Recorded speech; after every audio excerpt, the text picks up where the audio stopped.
আসলে হাদিবে একটা অন্যতম আদর্শ, যার প্রমাণ হচ্ছে তিনি আওয়ামী লীগের যে কার্যালয়, সেই কার্যালয়ের সামনে কিছুদিন আগে দোয়া করছে সে আওয়ামী লীগের জন্য, যে আল্লাহ, যেই আওয়ামী লীগ এই জুলাই অভ্যুত্থানের গণহত্যার সাথে জড়িত ছিল না, তাদেরকে আল্লাহ হেদায়েত দান করেন, তাদেরকে একটা সঠিক পথটা দেখান, তাদেরকে একটু ফিরে আনেন।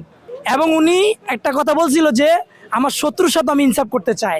কত ওয়ান্ডারফুল একটা মানুষ হলে উনি হতে পারে, কত সুন্দর একটা আদর্শের মানুষ হলে হতে পারে, এই ধরনের কথা বলতে পারে।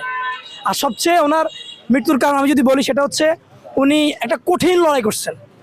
সবচেয়ে বড় যে কঠিন লড়াইটা সেটা তিনি করছেন, সেটার বিরুদ্ধে তিনি দাঁড়াইছেন। তার সেটা হচ্ছে আধিপত্যবাদ বিরোধী যে লড়াইটা, এটা সবচেয়ে বড় কঠিন লড়াই ভাই।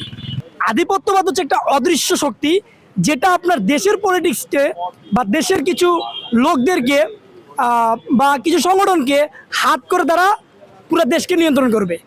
পলিটিক্স, রাজনীতি, অর্থনীতি, সমাজনীতি, প্রতিরক্ষা নীতি, মানে যতগুলো সংস্থা আছে সবগুলোকে ওরা নিয়ন্ত্রণ করবে, কিন্তু ওদেরকে দেখা যাবে না, ছোঁয়া যাবে না, অদৃশ্য।